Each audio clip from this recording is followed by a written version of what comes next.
The customs dog kept barking at a single truck and no one knew why until they opened it. What they found hiding beneath the surface made officers scatter in seconds.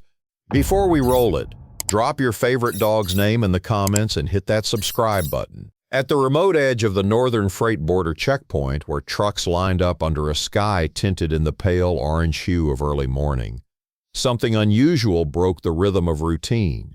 Officers, accustomed to boredom interrupted only by paperwork and the occasional red flag, had no reason to expect anything different that day. But not every day began with a dog refusing to move. The dog named Pharaoh had been with the customs unit for nearly 5 years. A Belgian Malinois with a sharp nose and sharper instincts, he had built a quiet reputation among handlers, not just for his precision, but for the eerie way he sometimes reacted before anyone saw a reason to. That morning, Pharaoh was assigned a routine sweep along with his handler, Officer Saeed. A convoy of cargo trucks had arrived, each lined up under the inspection canopy. Pharaoh moved from truck to truck, pausing briefly at each, nose twitching, tail steady. Everything about the session seemed unremarkable until they reached the third truck in line. The vehicle was an older model, faded paint with a plate that had seen better days. Saeed tapped the side, signaling the driver to step down. The driver complied, calm, holding out his documents. Pharaoh, meanwhile, had approached the back of the truck, and then something changed. He froze, then lowered his head, then growled. It was not the kind of bark that demanded attention. It was the quiet kind, low, controlled, as if something inside was wrong, but only he could sense it. Saeed turned. "Pharaoh, heel," he commanded instinctively, but Pharaoh did not move. He sat down at the rear bumper, eyes locked on the sealed cargo container. Saeed frowned. Pharaoh had never disobeyed, never. The driver shifted awkwardly. His hands were steady, but his eyes flicked toward the back of the truck. Just for a second. It was enough. Saeed stepped forward, nodding toward the nearby surveillance post. A second officer, a tall woman with a radio clipped to her vest, moved over. Pharaoh still would not move. Now he was scratching at the metal, gently, methodically, as if trying to draw attention to something specific beneath the surface. The truck was listed as carrying machinery spares, all properly documented, all sealed. Yet for a dog that had trained his whole life to smell beyond steel and deception, paper meant nothing. Saeed circled the vehicle while backup arrived. Inside the checkpoint station, cameras turned and zoomed. The command room officers leaned closer to the screens. The container seal looked untouched. No noises came from within. Still, Pharaoh would not move. The driver was escorted to a holding room. Still no resistance, no words, just a strange kind of detachment. No signs of panic, no obvious guilt. But Pharaoh kept scratching. 15 minutes passed. The lead inspector arrived, made a quick call, and authorized a secondary check. The team brought out the thermal scanner, moved it slowly across the container's surface. The readings came back strange. A cluster of faint heat signatures, tightly grouped, very low. Too low to be typical machinery, too erratic for electronics. One of the figures turned, moved, then froze again. The temperature was just above body heat. That is when they brought in the drills. They started with the lower bolts, careful not to cause damage or risk harming whatever or whoever might be inside. A small rectangular window was carved out of the container wall. A flashlight was slid in. The silence outside was thick. Saeed looked through the opening, and then stepped back. No words, just his face tense, jaw locked. He turned to the superior officer, nodded once, and muttered something under his breath. Enough to call in paramedics, enough to bring over child protection agents, enough to summon federal intervention. What they found inside made it instantly clear why Pharaoh had refused to leave. 9 children, all under 10 years old, wrapped in torn blankets, eyes wide open, some barely conscious, one unresponsive. They had been drugged, not sedated entirely, but just enough to keep them still, just enough to avoid movement on scanners, just enough to silence them if one dared cry out. Pharaoh was still at the truck, now lying down beside it. But his eyes were locked on Saeed, waiting. Inside, the children were being carefully pulled out, one by one. Most of them could not even lift their heads. Paramedics moved quickly, placing IV drips, warming their limbs. Some tried to speak, others stared blankly, too weak for fear. The truck had false flooring and hidden ventilation. Whoever planned this operation had gone to great lengths to conceal their presence. The rear compartment was soundproofed, the roof lined with foil insulation to trick infrared scans. But none of that mattered to Pharaoh. His nose had cut through the deception. The youngest child, a boy with scraped knees and a faded cartoon shirt, was the last one out. As the paramedic carried him, Pharaoh rose to his feet and walked beside them, slowly, quietly, as if watching over something fragile, something important. Officers had scattered. Some were now in pursuit of the truck's origin point. Others combed nearby areas for signs of accomplices. The driver was in custody, silent. But amid the chaos, Pharaoh stood still again. This time he was near the group of emergency responders. His tail did not wag. He did not bark. He just stood there. Saeed knelt beside him. He knew Pharaoh had seen and smelled things no human could ever understand. But this time was different. This was not about narcotics or weapons. This was not even about smuggling. This was about saving lives, and he had done it. The next morning, the story had not yet reached the public. Authorities had kept the information under wraps. There would be questions how the truck passed 3 checkpoints before this one, how no systems flagged it earlier, and who exactly these children were. But in the barracks that night, among tired men and silent rooms, a bowl of food was placed down by the bed, and Pharaoh, for the first time in hours, finally ate. By the next sunrise, the air at the border checkpoint had shifted. What had once been a place of routine had become the center of a rapidly unfolding investigation.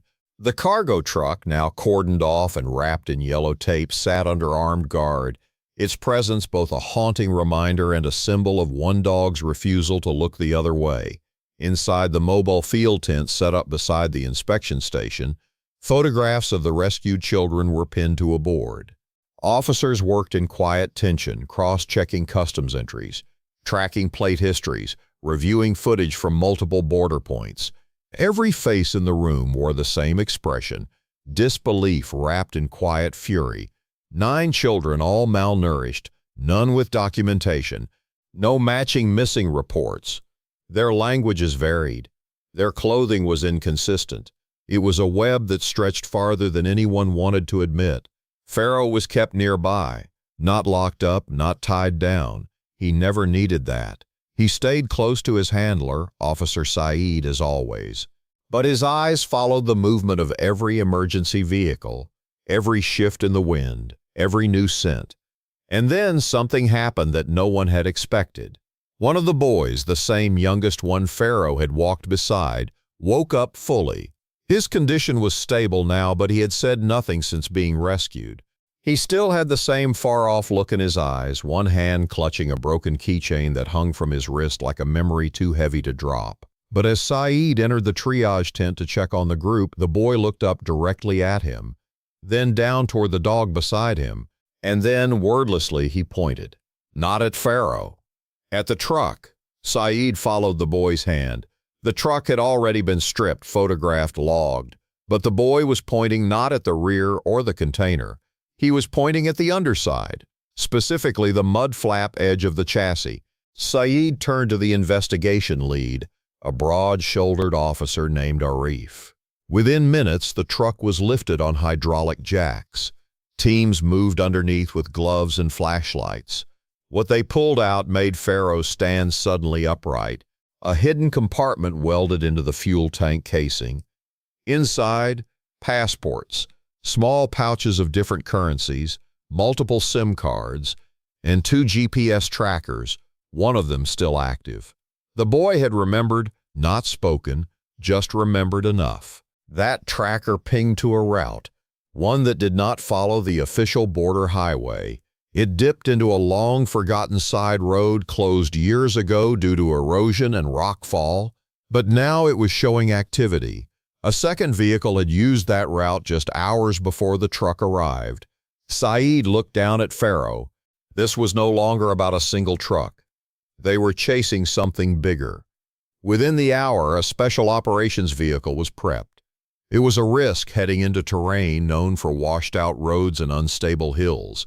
But every minute lost was a minute another child could be loaded into metal silence. The tactical vehicle rumbled to life. Pharaoh was loaded in the back, strapped in beside Saeed. No one questioned the dog's presence. If anything, they depended on it now. The journey was long, the road twisted and narrow. Grass had overgrown many patches. It was only the GPS feed that kept them from turning back. Then, nearly 50 kilometers out, Pharaoh stood. He had been lying down, head on his paws, but suddenly his body tensed, his nose lifted. He began to pace the narrow space inside the transport unit, tail rigid, head turning rapidly from side to side. They were close. The convoy slowed.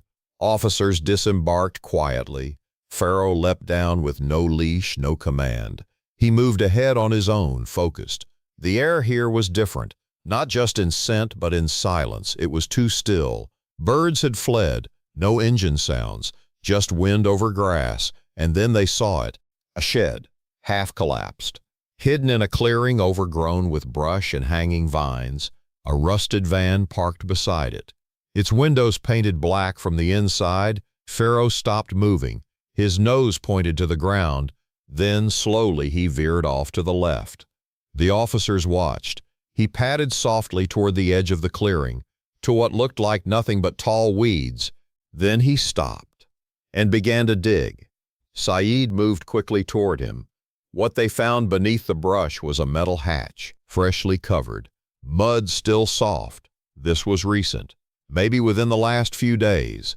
With crowbars and gloves, the officers lifted it. A hollow entrance descended into what looked like a storm drain, but had clearly been modified. The air that escaped from it was foul, metallic, stale. They descended with flashlights drawn. The passage led to a small underground chamber, wooden panels reinforced with old steel sheets. On the far side, a heavy cage door, and inside the real nightmare. 2 children, pale, frightened, curled against each other in the far corner. They were alive. The officers froze. No sounds came from the kids, just wide eyes and a trembling of limbs. Pharaoh pushed forward until his nose touched the bars. Then he sat down, completely still, as if waiting for them to feel safe again. One of the children, a girl barely taller than the dog himself, reached through the bars with weak fingers. She did not touch the officers. She touched Pharaoh's fur, then exhaled. That sound alone told them everything. This ring of traffickers was deeper than they thought. The documents in the truck were just a cover. The hidden compartment was a fail-safe. This underground hideout was a way station. And Pharaoh, the dog who refused to move, was leading them one layer at a time. They brought the children out, carried them through the grass and into the warmth of rescue. They were fragile but responsive. One of them had something clenched in her hand, a corner of a school notebook, with a name written in smudged ink.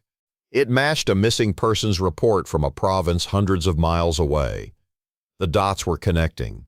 Back at the checkpoint, the 9 children were already under medical observation.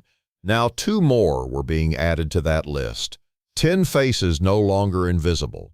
10 voices slowly returning to the world. Pharaoh stood silently as the last child was placed inside the ambulance. No barking, no tail wag, just presence. Because in the silence of trauma, sometimes presence is louder than sound. That night, Saeed sat outside the barracks with Pharaoh beside him. The investigation team had already begun mapping possible connections, linking back to fake IDs, compromised transport routes, and smuggling syndicates tied to multiple regions. But for Saeed, the moment he could not forget was not the rescue or the discovery. It was the way the children looked at Pharaoh, not with fear, not with confusion, but with recognition. As if in all the noise and fear of the world they had been trapped in, something about the dog made them feel real again, made them feel seen, and that, Saeed realized, was something no uniform or badge could ever teach. 3 days had passed since the checkpoint turned into a rescue mission, but nothing had returned to normal. Not for the officers, not for the children, and certainly not for Pharaoh, the dog whose instincts had peeled back the layers of something far darker than contraband or forged paperwork. In a protected federal facility nearly 150 kilometers from the border, the 10 rescued children had been placed under a joint care program. Doctors, trauma psychologists, and translators worked in tandem, trying to piece together a puzzle through fragments of memory, gesture, and silence. Some of the children had started speaking, others still could not. The boy with the keychain had not let it go once. Not through surgery, not during his medical tests, not even in sleep. One of the investigators found out later the toy attached to the keychain was part of a school backpack sold only in a remote village along the western hills. A call was made, and soon a family came forward. The mother collapsed on the floor when she saw the picture. More calls followed. Across distant provinces and broken regions, bits of shattered families were slowly finding their way back to each other, but some children had no match, no names, no records, just numbers scrawled on their arms that spoke of a system not built for children, not meant for hope. Still, it was something, and behind it all, always a step ahead, was Pharaoh. In the following weeks, what began as a local customs intervention spiraled into a federal investigation that unearthed an entire network. It was not just a single driver. It was not just one truck. It was layers. Staged documentation, bribed passage points, hidden compartments in trucks, vans, and even container ships. Saeed found himself embedded with a mobile investigation unit, not because he requested it, but because Pharaoh would no longer respond to anyone else. He refused to be reassigned, refused to rest. Even now, with every new cargo scan, every scent trail on an impounded vehicle, Pharaoh moved like something was unfinished, like he still had work to do. Then came the report from a neighboring checkpoint. A vehicle had detonated just after attempting to bypass inspection. No casualties, but a clear warning. Someone out there had noticed the disruption, and they were not going quietly. That same week, while combing through a recently impounded freight container, Pharaoh sat again. Not at the rear this time, not even beside the door. He sat near the cooling vent, completely still, tail frozen, head low. The handler beside Saeed dismissed it at first, until Pharaoh let out a low, almost inaudible breath, not a growl, just a focused, unsettling quiet. They opened the panel. Inside was not a person. It was a duffel bag, and inside the bag a set of black phones, burner models. One of them still active, connected to another device transmitting location pings in 5-minute intervals. The destination, a warehouse port, coastal, heavily guarded, days away by land. This was not just smuggling, this was transit. They were moving children. And not all of them had been found. The final raid was not like the others. It was not loud, it was not fast, it was slow, methodical, driven by the quiet urgency that Pharaoh had brought into every checkpoint since the first truck. Under the guise of a shipping audit, officials descended on the port. And deep in a shipment container, one that was declared empty but weighed too much, they found them. 4 more, not drugged this time, awake, hungry. One had a stitched wound across his collarbone. Another had been crying so long his voice had gone hoarse. And there, coiled beside them, was a dog collar, not used on Pharaoh. A cheap leather band with a cut strap. Whoever had planned this operation had taken dogs once, trained them to silence children, to sniff danger, to stay alert. But Pharaoh had unlearned all of that, because somewhere along the way someone had turned him into something more than a tool. He had become a guardian. In the months that followed, the network was dismantled piece by piece. Arrests were made. Transport managers, forgers, drivers, even a few low-level officials who had looked the other way. Pharaoh was awarded honors, but he did not understand those. He understood the scent of children finally laughing. He understood Saeed's quiet hand resting on his shoulder at night.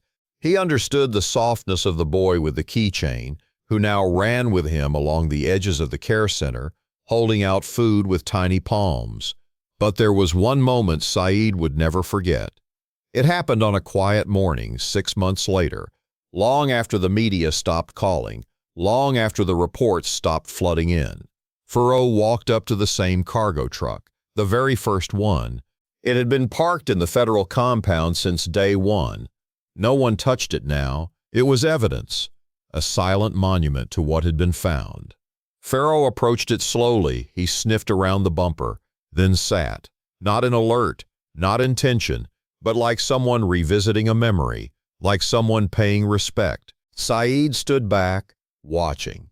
No one spoke, because in that moment it was clear this story had never started with paperwork, never with a scanner. It had started with a refusal, a dog refusing to leave a place no one thought to check, a refusal that had brought 10 children back from the edge of disappearance. And maybe somewhere deep in Furrow's quiet, focused heart, he knew he had changed the course of their lives, not with words, not with sirens, but with something simpler, with stillness, with loyalty, with love, and with a refusal to let evil slip by unnoticed. If you like these kind of stories, imagine what the next one will do.